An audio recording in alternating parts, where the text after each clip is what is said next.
We got a 1, a 2, a 3, and a hey now. Metal Mike coming at you. It is Sunday morning. I'm at the flea market. It's humid. And man, am I getting lazy. That's what this video is about. Laziness. Selling is at an all-time low. Realistically. I mean, unless you have really high-end stuff, boy, it is tough out there. Let me show you my setup.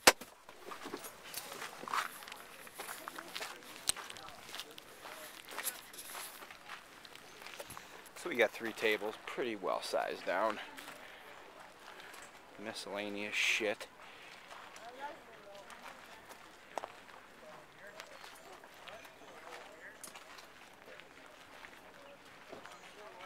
One good piece right there.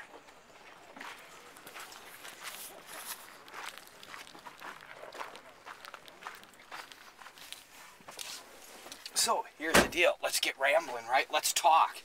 That's what this video's for right now. Flea markets are tough. I set up at a garage sale. Our neighborhood had a neighborhood garage sale on Friday.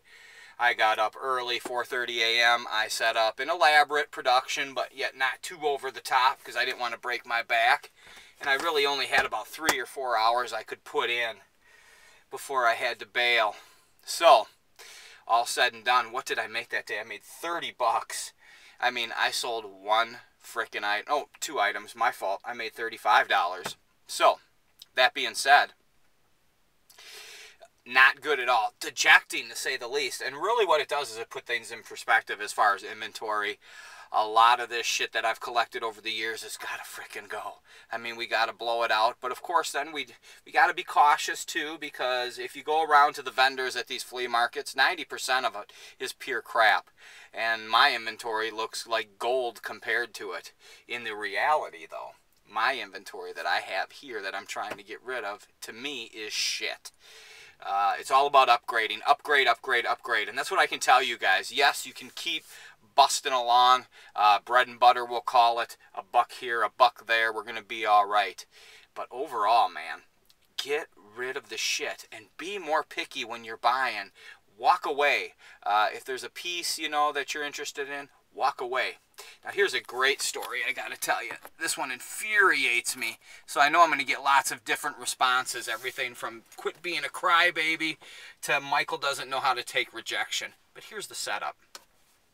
There's a dealer in my neighborhood that I've seen over the years. Over the last 15 years, I've seen him everywhere from garage sales to estate sales, etc.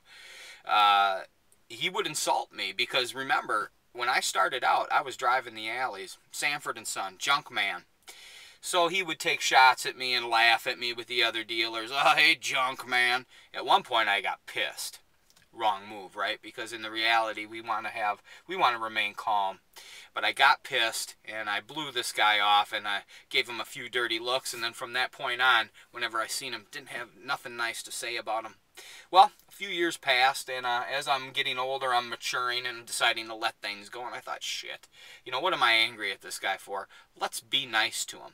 So I went to his garage sale. This was last year, and I basically struck up a conversation with him and tried to repair anything, and just to let him know that I'm a nice guy. And I was nice. So here's was the hint. A few years ago, he had a World War I helmet, no liner, nothing special. I said, what do you want for it? He immediately pulled back because he's feeling that, number one, he doesn't like me. Number two, he doesn't want to see me get over on him. Number three is where we're going with this. I wasn't getting over on nothing. It was just an old shell, relic condition, good for wall display, etc. I was just going to throw it into the pile of World War I items that I have. Well, he snubbed me and pulled back with the item and wouldn't sell it to me. That should have been my clue. So, let's cut to Friday. I'm having the garage sale. So I've got the garage sale set up, and I'm juggling going back in and out of the house, taking care of my special needs daughter, and I have my son watching the sale. All the time, I can see him out there. Asking my son, because I put the baby monitor on the garage sale. There's another tip. I set the baby monitor up so I could keep an eye on it if I had to go in the house. If a customer rolled up, then I could come out. It does help. So think about that, guys. If you have a baby and, you know, once you don't need that monitor anymore, you can move on. Now, hold on. My son is sniffing around here. Oh, He just wants to go walk and bail, so we're going to ignore him from now. And what do I mean by he wants to walk and bail? It means he wants to just go strolling around and leave me here to swelter and try to make a buck. So, I finally get out of the house, and I'm able to go out and talk to him. He doesn't want to buy anything, of course. But what he wants, he goes, oh, I want to show you something I brought.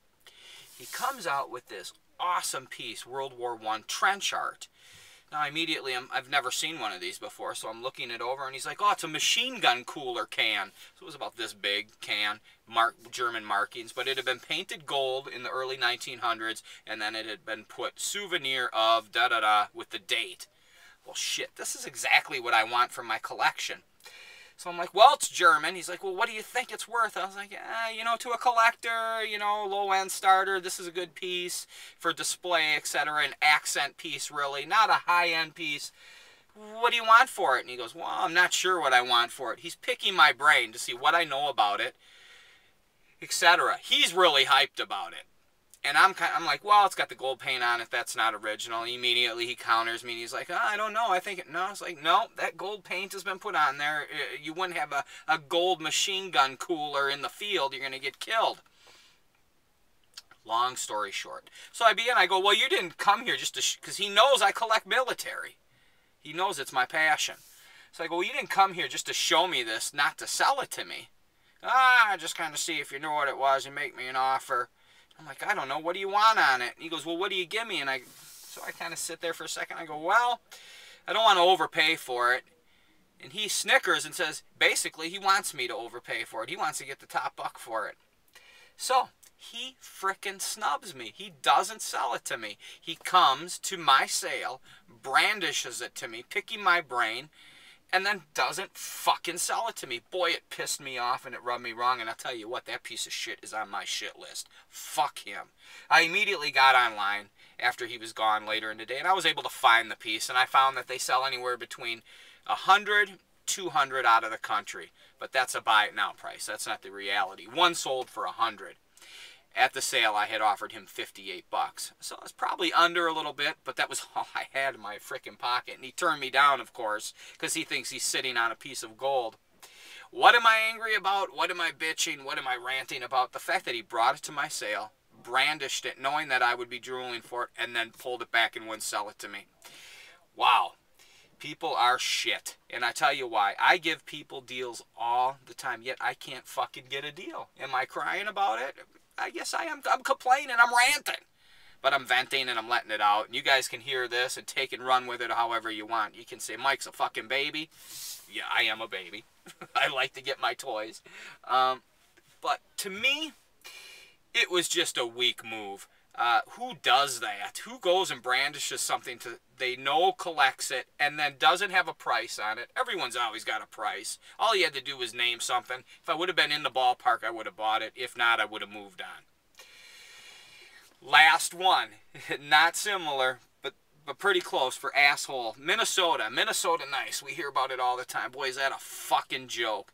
I've never seen such snotty, condescending people in the country. And I've been across the country. Here's one. Went to a garage sale 2 weeks ago. Found an antique picture marked $12. I thought, shit, I had 10 bucks in my pocket. I said, will you take 10?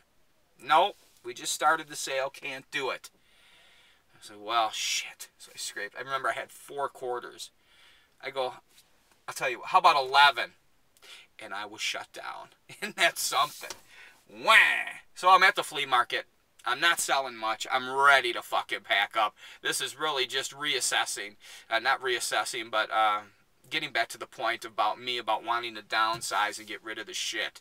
Sure, bread and butter is a buck here, a buck earned. But in the long run, I'm 47 years old. I've got to get rid of this shit. I don't want to be sitting out at the flea market, except in maybe retirement years, with maybe 5 high-end pieces on my tiny little card table. This a buck here, a buck there is fucking tough. So here we sit. No sales. Dejected. What do I want to do? I just want to go picking. I just want to go shopping. I don't want to fucking sit here. But I'm going to sit here, I don't know, maybe another 45 minutes and I'll pack this shit up in speed and get the hell out of here. boy, oh boy, this is getting tough. A lot of little shit. I'm telling you what, I'm overwhelmed with it, and I'm drowning in it.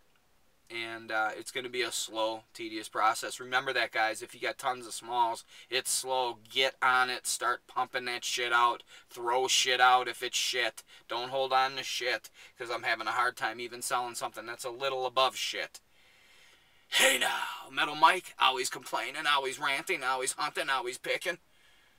And always looking for another positive day, because that's what we want to do. We want to find the treasure, man. We don't want to sit here and peddle pieces of glassware for $5.